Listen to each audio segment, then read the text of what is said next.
This is easily the number one reason people come here. It's a no-brainer. It would be as if Toronto just didn't have oxygen, yet Halifax does. Hi, my name is Chris Melnick. I'm a realtor in Halifax, Nova Scotia. Today, I'm going to talk about the pros and cons of moving from Toronto, Ontario to Halifax, Nova Scotia. And if you didn't know, I've actually lived in Toronto and Hamilton and still have many friends and family there to give me updates. And as a ploy to keep your attention, I'm going to order this list in ascending order.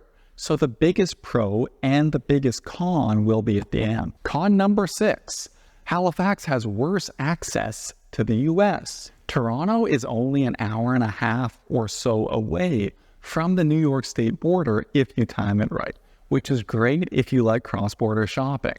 Road trips to New York City, Chicago, Boston, and Philadelphia can all be done in a day or so of driving too.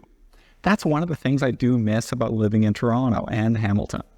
In Halifax, you have to drive the long way around, and it's nearly twice as long to New York City. Pro number 6, really cheap cottages. If you live in Toronto and have dreamed about owning a cottage one day, but look to Muskoka and see that everything is $1 million plus, then here is your chance to buy a cottage. In the Halifax area, cottages, especially remote, non-winterized cottages, can be relatively cheap. If it's small and rustic, it can be a couple $100,000. Con number 5, few higher-end options. Now, this applies to food, clothing, and services. Because Nova Scotia is smaller, it doesn't really have the population to sustain more expensive options.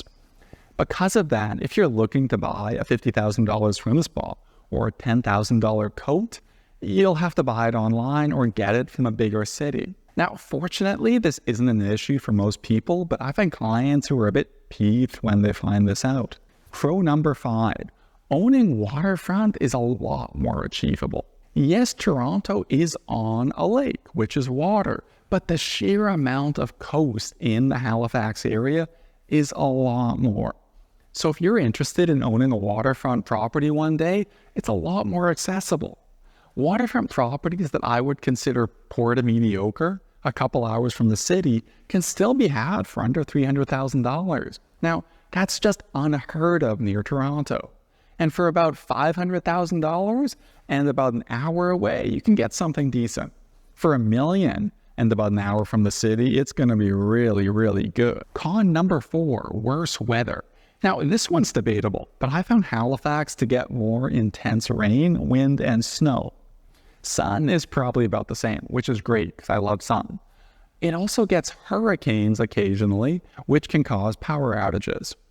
That said, when the weather's bad, everybody just takes the day off of work, stores close, and they just snack and watch movies indoors.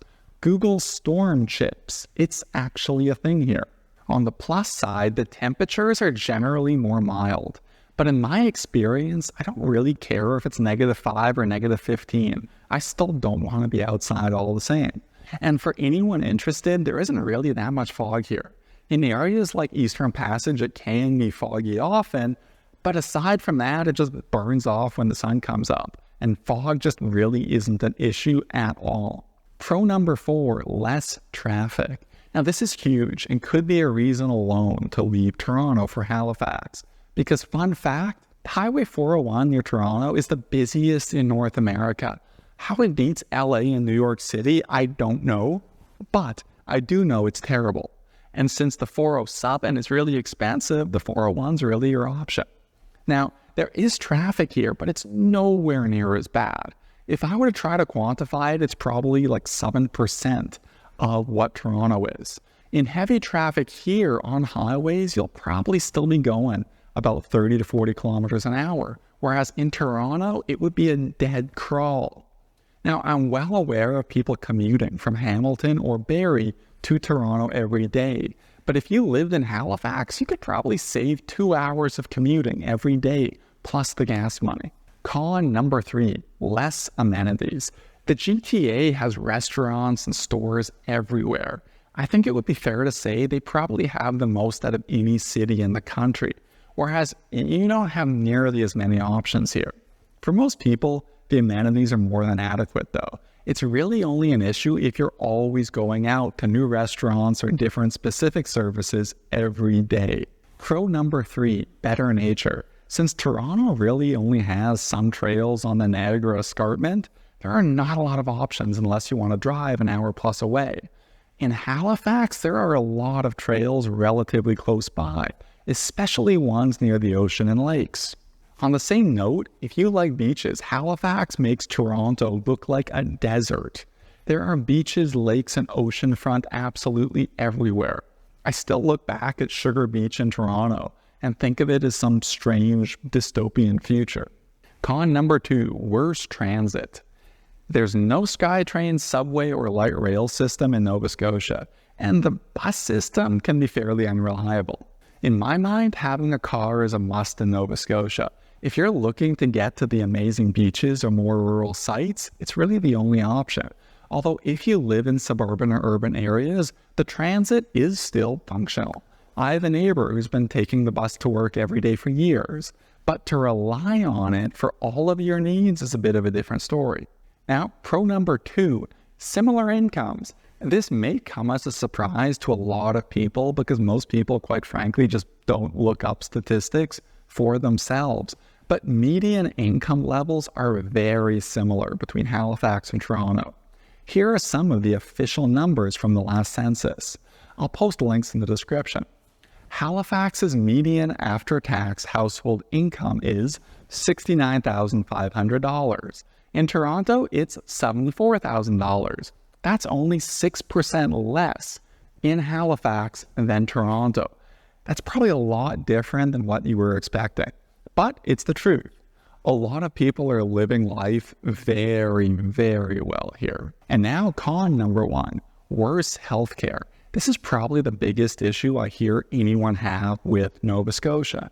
Now, I'm well aware that most of the country has what most would deem inadequate health care, but Nova Scotia takes it to a different level. It's not uncommon to wait 10 plus hours in the ER for non-life-threatening injuries. The general advice is just not to get sick. If you need an operation for something like a hernia, it's about a year to see the specialist to confirm in a few minutes that it's a hernia, and then another 2 years wait to get the operation. Many people with means just fly to other provinces and countries and pay for the operations at private clinics. And pro number 1, cheaper to buy a property and live the life. This is easily the number 1 reason people come here. They grew up with the idea that they'd buy a house with a yard, start a family, and enjoy life. And that's simply not an option for younger people in Toronto unless they're getting a 7-figure inheritance from their parents. It absolutely is still achievable in Halifax. Just look at these average prices for detached homes. Then remember that you have to pay the mortgage with your after-tax money. And remember that incomes are similar. It's a no-brainer. It would be as if Toronto just didn't have oxygen, yet Halifax does. It's not uncommon for people with relatively normal jobs to own boats, horses, multiple ATVs, with a detached house, and be taking many vacations per year. In conclusion, I'd say if you're a younger person with marketable skills who wants to live the suburban family dream and as easygoing a life as possible, Halifax is the best place to live in the country. Also, if you're retired and are looking to cash out of Toronto and can afford alternative healthcare, Halifax is also a great place to live. This is probably why it's those 2 specific groups that I see moving here in droves. Every home on my street that's been bought in the last 2 years has been by someone from Toronto. So, if you'd like help buying or selling, or if you're thinking of moving here, feel free to contact me. My contact information is in the description. Goodbye.